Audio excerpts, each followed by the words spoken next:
Sir కుప్పంలో ఒక మహిళని చెట్టుకు తాడుతో కట్టేసి మరి ఘోరంగా కొట్టారు గదా! దానికి సంబంధించిన వీడియోలు విపరీతంగా వైరల్ అవ్వడంతో ఇప్పుడు చంద్రబాబు నాయుడు గారు కూడా స్పందించారు. అండ్ అదొక పొలిటికల్ టర్న్ తీసుకొని వాళ్ళ పైన విమర్శలు కూడా వస్తున్నాయి. అయితే ఇప్పుడు దీనిపైన కొన్ని భిన్నాభిప్రాయాలు కూడా వ్యక్తమవుతున్నాయి. అంటే కొట్టిన వాళ్ళదే తప్ప, లేకుంటే వాళ్ళ వైపు కూడా రైట్ ఉంది అని చెప్పేసి కూడా కొంతమంది మాట్లాడుతున్నారు. అసలేం జరిగింది ఈ ఇష్యూలో? ఎవరిది తప్పుంది? మరి దీనికి సంబంధించి అసలేం జరిగింది? దీన్నెలా అర్థం చేసుకోవాలంటారు? ఇట్లాంటి సంఘటన జరిగినప్పుడు జనరల్ గా మనకి ఒక్క వెర్షనే కనిపిస్తుంది. అది రెండో వెర్షన్ కనపడదు. ఆ రెండో వెర్షన్ మనం ఊహించుకోవాల్సిందే, లేదా మనకేమన్నా ప్రత్యక్ష సోర్సులు ఉంటే ఆ సోర్సుల ద్వారా మనం గ్రహించాలి. నాకైతే ప్రత్యక్ష సోర్సులు లేవు. బట్ మనకి పబ్లిక్ డొమైన్ లో ఉన్న ఇన్ఫర్మేషన్ ని నేను అనలైజ్ చేస్తున్నాను. అసలు ఏం జరిగిందంటే మొన్న మండే కుప్పం నియోజకవర్గంలో నారాయణపురం అనే గ్రామంలో ఒక ఆమె శిరీష ఆమె పేరు. ఆమె తన కొడుకు అక్కడ చదివి ఉన్నాడు. అక్కడ టీసీ తీసుకోవడానికి రమ్మంటే వాళ్ళు తల్లిదండ్రుల్లో ఎవరైనా ఒకరు రావాలంటే వెళ్ళారు. ఆ బాబుని ఆ బాబుని కూడా రమ్మన్నారు సంతకాలు చేయాలని. ఆ బాబుని తీసుకొని, చిన్న బాబు, ఆ బాబుని తీసుకొని ఆమె వెళ్ళింది. వెళ్ళినప్పుడు అక్కడ నలుగురు, మణికన్నప్ప, ఆయన భార్య మునమ్మ, కొడుకు రాజా, కోడలు జగదీశ్వరి, ఈ నలుగురు ఆమె మీద దాడి చేసి ఆమెని లాక్కపోయి ఒక చెట్టుకి బట్టలు కూడా ఇప్పేసి చెట్టుకి కట్టేశారు. ఆ బాబు ఏమో ఏడుస్తున్నాడు. పక్కన స్కూల్ బ్యాగ్ పెట్టుకొని యూనిఫామ్ లో కూర్చొని ఏడుస్తున్నాడు. ఆమె ఈ ఈ హఠాత్ పరిణామాన్ని ఆమె ఊహించలేదు. శిరీష ఆమె షాక్ గురై ఆమె కూడా బిగ్గరగా ఏడుస్తుంది. దీన్ని ఎవరో వీడియో అండ్ ఫోటో తీసి పెట్టేశారు. ఆ తర్వాత ఎవరో దారుణ పోతున్న కొంతమంది చూసి ఈ మునికన్నప్ప వీళ్ళకి ఇది కరెక్ట్ కాదు, నువ్వు చేస్తున్నది అది ఇదని చెప్పిన తర్వాత వాళ్ళు కోపం చల్లారినాక వదిలేశారు. సో ఈ ఫోటో విపరీతంగా వైరల్ అయిపోయింది. అంటే ఈ మధ్య కాలంలో ఇలాంటి సంఘటన ఎక్కడ కనిపించలేదు. అంటే ఒక చిన్న బాబు ఎదురుగా వాళ్ళ అమ్మని అలాగా కట్టేస్తే ఆ బాబు జీవితాంతం ఆ విజువల్ అనేది, ఆ సంఘటన అనేది అతని మానసిక పరిస్థితి మీద చాలా దారుణంగా ముద్ర వేసే అవకాశం ఉంది. రెండవది, అసలు ఇంత దారుణం ఇది మధ్యయుగాల్లో ఉన్నామా మనం, లేదా ఏ మిడిల్ ఈస్ట్ కంట్రీస్ లో, ముస్లిం కంట్రీస్ లో ఇలాంటి అనాగరిక శిక్షలు ఉంటాయి అక్కడ ఉన్నామా అనేది ఒకటైతే, రెండోది సాక్షాత్తు ముఖ్యమంత్రి గత 30 ఏళ్లుగా ప్రాతినిధ్యం వస్తున్న కుప్పంలో ఈ సంఘటన జరగడం అనేది అందరినీ షాక్ గురి చేసింది. అంతకుముందే మనకి తెనాలిలో పోలీసులు దళితుల మీద పబ్లిక్ గా కాళ్ల మీద కొట్టి వీడియోలు తీసి వాళ్ళు పెట్టడం, వాళ్ళకి ఎటువంటి వాళ్ళ మీద శిక్షలు వేయకపోగా సాక్షాత్తు మహిళా ముఖ్యమంత్రి అనిత పోలీసుల్ని వెనకేసుకురావడం, వాళ్ళని ఆ నేరస్తులుగా చిత్రించి కొట్టడం కరెక్టే అని ఒక ప్రచారాన్ని తీసుకురావడం, ఇదంతా కూడా సమాజంలో ఈ తెలుగుదేశం ప్రభుత్వం పట్ల ఒక వ్యతిరేకతనైతే తీసుకొచ్చింది. సో రెండోది, అది పొలిటిసైజ్ గా మారిపోయి తెలుగుదేశం మీడియా కావచ్చు, తెలుగుదేశం ప్రతినిధులు కావచ్చు, దాన్ని వెనకేసుకుని రావడం కూడా షాక్ కి గురైంది. దాని మీద ఇప్పుడు కోర్టుకు కూడా వెళ్ళారు. ఏం జరుగుతుందో చూడాలి. ఇప్పుడు ఈ సంఘటన జరిగేసరికి మళ్ళీ వైసీపీ రంగంలో దిగింది. సాక్షాత్తు జగన్ దీని గురించి మాట్లాడాడు, రోజా విమర్శలు చేసింది. ఇలాగా వైసీపీ సోషల్ మీడియా కూడా దీని పట్ల ఇదైంది. ముఖ్యంగా సోషల్ మీడియాలో మొత్తం ఒక ఏకాభిప్రాయం అయితే వచ్చింది, ఇది దారుణమైన సంఘటన. దాంతో చంద్రబాబు కూడా ఇమ్మీడియట్ గా స్పందించాడు. ఎస్పీని ఆదేశించాడు వాళ్ళ నలుగురిని అరెస్ట్ చేయమని. ఎస్పీ ఆల్రెడీ మేము అరెస్ట్ చేసాం సార్ అని అక్కడ డిఎస్పీకి మేము అప్పగించాం. డిఎస్పీ నలుగురిని కూడా అరెస్ట్ చేశారని చెప్పారు. చంద్రబాబు ఆమెకు ఇమ్మీడియట్ గా 5 లక్షల డబ్బులు శాంక్షన్ చేశాడు. ఆమెకు 3 పిల్లలు. ఆ 3 పిల్లలను కూడా ప్రభుత్వమే చదివిస్తుంది అని హామీ ఇచ్చాడు. తర్వాత వాళ్ళకి ఎటువంటి అవసరం ఉన్నా అక్కడ కాంటాక్ట్ చేయమని అక్కడ లోకల్ తెలుగుదేశం నాయకులు, ఎమ్మెల్సీలు కావచ్చు, అక్కడ నాయకుల్ని కూడా పురమాయించాడు. వాళ్ళందరూ కూడా ఆమెను ప్రభుత్వ హాస్పిటల్, కుప్పం ప్రభుత్వ హాస్పిటల్ ఆమె వైద్యం తీసుకుంటుంది, అక్కడికి వెళ్ళి పరామర్శించారు. అట్లాగే అనిత కూడా ఫోన్ లో ఆమెతో మాట్లాడింది. అంటే రీజనబుల్ గా చంద్రబాబు ప్రభుత్వం ఇమీడియట్ గా అయితే స్పందించాల్సిన తీరులో అయితే ఖచ్చితంగా స్పందించింది.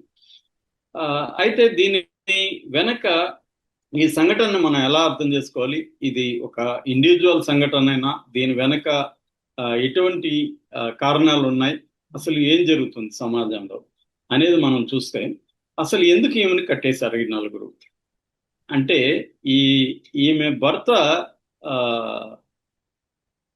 తిమ్మక్కాయప్ప ఆయన పేరు. ఆ తిమ్మక్కాయప్ప అనే వ్యక్తి ఈ మునికన్నప్ప దగ్గర, మునికన్నప్ప ఫ్యామిలీని ఈమెను కట్టేసింది. మునికన్నప్ప దగ్గర కొంతకాలం క్రితం 80,000 డబ్బులు తీసుకున్నాడు, అప్పు తీసుకున్నాడు. ఆయన దేనికి తీసుకున్నాడు అనేది మనకి తెలియదు, ఎవరు చెప్పలేదు. ఏ కారణం చేత తీసుకున్నాడు అనేది తెలియదు. ఏ కారణం చేత తీసుకున్నా దాన్ని డబ్బులు కట్టలేదు. అట్లాగే ఆయన మిగతా వాళ్ళ దగ్గర కూడా అప్పులు చేసినట్టుగా మనకు అర్థమవుతుంది. అప్పులు చేసి వీళ్ళు అప్పులు అడుగుతుంటే అతను ఏం చేస్తుంటే గ్రామం వదిలి పారిపోయాడు. ఎక్కడికి పారిపోయాడు అనేది తెలియదు. ఈమె కూడా వీళ్ళ ఫ్యామిలీనే పారిపోయింది ఈ ఊరు నుంచి. సో ఫ్యామిలీ లేదు. అందుకని ఈమె వేరే దగ్గర బెంగళూరుకి వెళ్ళిపోయి బెంగళూరులో కూలి పనులు చేసుకుంటూ ఈ పిల్లల్ని చదివించుకుంటూ వడ్డీలు కడుతున్నానని అని చెప్పింది. సో ఆ వడ్డీలు కడుతున్నారా, అసలు అప్పు ఏమన్నా తీర్చారా, ఇవన్నీ మనకి మునికన్నప్ప యాంగిల్ నుంచి స్టోరీ తెలియదు. ఆయన చెప్తే గానీ మనకు తెలియదు. సో ఇక్కడ క్లియర్ గా మనకు అర్థమవుతుందంటే ఏదో కారణం చేత ఈ తిమ్మరాయప్ప అప్పులు చేసి అప్పులు కట్టలేని పరిస్థితిలో ఆయన పారిపోయాడు. అంటే తన భర్తగా తన బాధ్యతల నుంచి పారిపోయి వీళ్ళని, పిల్లల్ని, తల్లిని వదిలేశాడు. సో అప్పుడు తల్లి మీద బాధ్యతలు తడిగి, తండ్రి పిల్లల్ని వదిలేయగలరు కానీ జనరల్ గా తల్లులు వెరీ రేర్ కేసుల్లో తప్ప తల్లులు పిల్లల్ని వదిలేసి పారిపోయే పరిస్థితి ఉండదు. అందుకని ఆమెకి చేతనైన పని కూలి పనే కాబట్టి బెంగళూరులో కూలి పనులు చేసుకుంటూ అక్కడ కన్స్ట్రక్షన్ దగ్గర రాళ్ళు, సిమెంటు మోస్తూ ఇలాంటి పనులు చేసుకుంటూ ఆమె బిడ్డల్ని చదివించుకోవడానికి కష్టపడుతుంది. ఈ నేపథ్యంలో ఇక్కడ చదువుకుంటున్నాడు కాబట్టి ఇక్కడ నుంచి ఇప్పుడు ట్రాన్స్ఫర్ అవ్వాలంటే అక్కడ స్కూల్లో ట్రాన్స్ఫర్ సర్టిఫికేట్ అడిగారు కాబట్టి స్కూల్లో వాళ్ళకి ఫోన్లు చేస్తే వాళ్ళని మీరు వచ్చి తీసుకోవాలని చెప్పారు. అందువల్ల వచ్చినప్పుడు వీళ్ళకి ఆల్రెడీ అప్పు ఎగ్గొట్టిపోయాడనే కోపం వీళ్ళల్లో ఉంది కాబట్టి ఇప్పుడు ఈమె దొరికింది. ఈమె దొరికినప్పుడు మరి వీళ్ళ మధ్య ఎటువంటి ఘర్షణ చోటు చేసుకుంది, ఆమె ఏం మాట్లాడింది, వీళ్ళేం మాట్లాడారు తెలియదు.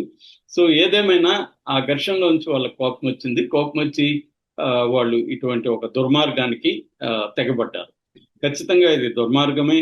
ఒక స్త్రీని తన బిడ్డ ముందు అలా అనాగరికంగా కట్టేయడం అనేది అతి దారుణం. దాన్ని అందరూ ఖండించారు, అరెస్ట్ కూడా చేశారు. అది లీగల్ గా కూడా వాళ్ళకి శిక్ష పడే అవకాశం క్లియర్ గా ఉంది.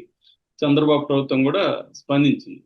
అయితే ఇక్కడ గ్రామాల్లో అప్పుల పరిస్థితి ఏంటి, అసలు అప్పులు ఎందుకు తీసుకుంటున్నారు, ఆ అప్పులు కట్టలేనప్పుడు అప్పు ఇచ్చిన వాళ్ళు వీళ్ళు కూడా ఏమి వడ్డీ వ్యాపారస్తులు కాదు కదా. మునికన్నప్ప అనే వాళ్ళు కూడా ఒక రైతు ఫ్యామిలీని అని చెప్తున్నారు. వీళ్ళు ఏదో అవసరం కోసం ఇచ్చారు.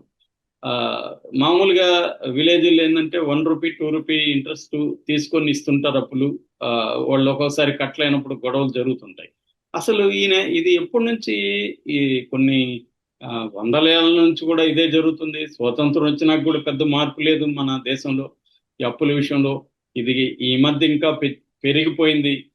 అప్పులు ఎందుకు చేస్తున్నారు అనే దగ్గర మనకి ఫస్ట్ చూడాల్సిన అవసరం ఉంది. జనరల్ గా గ్రామాల్లో అప్పులు ఎందుకు చేస్తారంటే వ్యవసాయ పనుల కోసం, వ్యవసాయం చేసేవాళ్ళు అయితే వ్యవసాయ పనుల కోసం, పెట్టుబడుల కోసం అప్పులు చేస్తారు. మళ్ళీ క్రాప్ వచ్చినాక ఇచ్చేస్తారు, మళ్ళీ అప్పులు చేస్తారు. ఇది జనరల్ గా జరిగే ఒక సర్కిల్. రెండవ కారణం ఆరోగ్య సమస్యల వల్ల వాళ్ళకి ఏమైనా అత్యవసర పరిస్థితులు వచ్చినప్పుడు అప్పులు చేస్తారు. ఇది కాకుండా మోడర్నిటీ తీసుకొచ్చిన అనేక సౌకర్యాలు సమాజంలో, దాని నుంచి వచ్చిన అనేక రుగ్మతలు, సామాజిక రుగ్మతలు, వీటి వల్ల అప్పులు చేయడం పెరిగింది. అంటే ఫర్ ఎగ్జాంపుల్ ఆ మధ్య అనంతపురంలో ఒక పీడి ప్రాజెక్ట్ డైరెక్టర్ నాకు చెప్పిన విషయం ఏంటంటే, వాళ్ళు కొన్ని గ్రామాలను విజిట్ చేసినప్పుడు ఆ గ్రామాల్లో టాయిలెట్లు లేవు కానీ ఫోన్లు మాత్రం ఒక్కొక్క ఇండ్లలో 2-3 ఉన్నాయి. అంటే వాళ్ళు దేనికి ఇంపార్టెన్స్ ఇస్తున్నారు? టాయిలెట్ అనేది మహిళల భద్రతకి, ఆరోగ్యానికి అత్యవసరం. దాన్ని వదిలేసి ఫోన్లు మాత్రం ఒక్కొక్కరు 2-3 పెట్టుకుని ఇళ్లలో తిరుగుతున్నారు. అంటే ఫోన్ల కోసం వాళ్ళు అప్పులు చేసి ఫోన్లు కొంటున్నారు కానీ మినిమం కావాల్సినవి చూసుకోవట్లేదు అని వాళ్ళు మేము ఎడ్యుకేట్ చేసి టాయిలెట్లు పెట్టించామని చెప్పాడు. అట్లాగే పెళ్లిళ్ళు కూడా ఈ మధ్యకాలంలో చిన్నవాళ్ళైనా గ్రాండ్ గా చేయడం అన్న కాన్సెప్ట్, అది కూడా అప్పు చేస్తే. అట్లాగే మిగతా లైఫ్ స్టైల్, అంటే లైఫ్ 3 నీడ్స్ ఉంటాయి అనేది మనకి హిస్టోరియన్స్ ఎప్పటి నుంచో కూడా చెప్తున్నారు. ముఖ్యంగా ఫెర్నాన్ బ్రాడెల్ అనే ఫ్రెంచ్ హిస్టోరియన్స్ ఏం చెప్తాడంటే 3 రకాల నీడ్స్ మనిషికుంటాయి. అదేంటంటే living needs, life style, livelihood needs, life style needs. Living needs అంటే కూడు గూడు గుడ్డ, బతకడానికి కావాలి. లైవ్లీహుడ్ నీడ్స్ అంటే ఈ బతకడానికి కావాల్సిన సంపాదించుకోవడం, అంటే ఉద్యోగం, ఇంకోటో. మూడోది లైఫ్ స్టైల్ నీడ్స్. ఈ లైఫ్ స్టైల్ నీడ్స్ అనేవి అనంతం. ఈ లైఫ్ స్టైల్ నీడ్స్ అనేవి అత్యవసరం కాదు. అంటే ఇప్పుడు చాలా మంది కారు అత్యవసరం కాదు, అది లైఫ్ స్టైల్లో భాగంగా కారు కొనే ఇది పెట్టుకుంటారు. ఇంకోటి అత్యవసరం కాదు. సో ఇలాగా ఈ మధ్య కాలంలో లైఫ్ స్టైల్ నీడ్స్ కోసం కూడా అప్పులు చేయడం. లైఫ్ స్టైల్ నీడ్స్ కోసం అప్పులు చేస్తే కట్టలేరు. లైవ్లీహుడ్ అంటే నువ్వు ఒక చిన్న వ్యాపారం పెట్టుకోవడానికి అప్పు చేస్తే మళ్ళీ కట్టచ్చు, ఒకవేళ వ్యాపారం లాస్ అయితే తప్ప, అదర్వైజ్ కట్టచ్చు. కానీ లైఫ్ స్టైల్ నీడ్స్, నువ్వు అప్పు చేసి కారు కొన్నావు అనుకో, నువ్వు ఎట్ట కడతావు? కారు వల్ల ఇంకా నీకు డబ్బు ఖర్చు తప్ప నీకు కారు వల్ల ఏం రాదు. కారు కొనే ఉన్నా దాన్ని బిజినెస్ గా మారిస్తే తప్ప లైఫ్ స్టైల్కి వాడుకుంటాను, నేను నా లగ్జరీ కోసం వాడుకుంటా అంటే కుదరదు. ఈ లైఫ్ స్టైల్ నీడ్స్ కోసం కూడా అప్పులు చేసే కల్చర్ పెరిగింది. ఇక నెక్స్ట్ ఆస్పెక్ట్, అసలు వీళ్ళకి మైక్రో ఫైనాన్స్ అనే కాన్సెప్ట్ ఎప్పుడో మన దేశంలో ఇంట్రడ్యూస్ అయింది. అంటే చిన్న చిన్న రుణాలు ఇవ్వడం, పొదుపు, micro finance, micro savings, micro loans ఇవ్వడం, ఇది గవర్నమెంట్ సరిగా చేయలేకపోతుంది.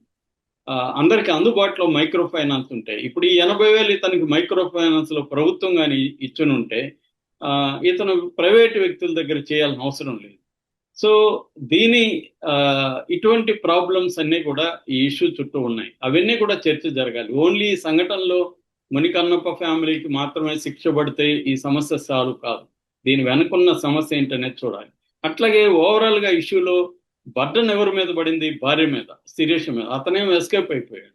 అంటే మొగుళ్ళు ఎస్కేప్ అయిపోతున్నారు, భార్యలు మాత్రం మళ్ళీ మహిళల మీద మాత్రమే ఈ భారం అంతా కూడా పడుతుంది. అందుకనే మహిళా సాధికారిత మీద కూడా ప్రభుత్వాలు మరీ ఇంపార్టెంట్, ఆల్రెడీ ఇంపార్టెన్స్ ఉన్నాయి. జన్ధన్ ఖాతాలు ఇవన్నీ కూడా మహిళల పేరుతో ఉండడం, వాళ్ళకి ప్రభుత్వం ఇండ్లు ఇచ్చినప్పుడు వాళ్ళ పేరుతో ఇండ్లు ఇవ్వడం, ఇలాంటివి చేస్తున్నారు కానీ సరిపోవట్లేదు. సో ఈ మైక్రో ఫైనాన్స్ వ్యవస్థని పెంచడం, మహిళా సాధికారతను పెంచడం, ఇటువంటి గ్రామాల్లో అప్పులు ప్రైవేటు వ్యక్తులు కాకుండా మైక్రో ఫైనాన్స్ సంస్థల ద్వారా అందించడం, అట్లాగే వ్యక్తులుగా కూడా మనం లైఫ్ స్టైల్ నీడ్స్ కోసం అప్పులు చేయకుండా ఉండడం, ఇటువంటి మార్పులు వస్తే గానీ ఇటువంటి సంఘటనలు జరగకుండా ఉంటాయి. Okay sir, thank you so much.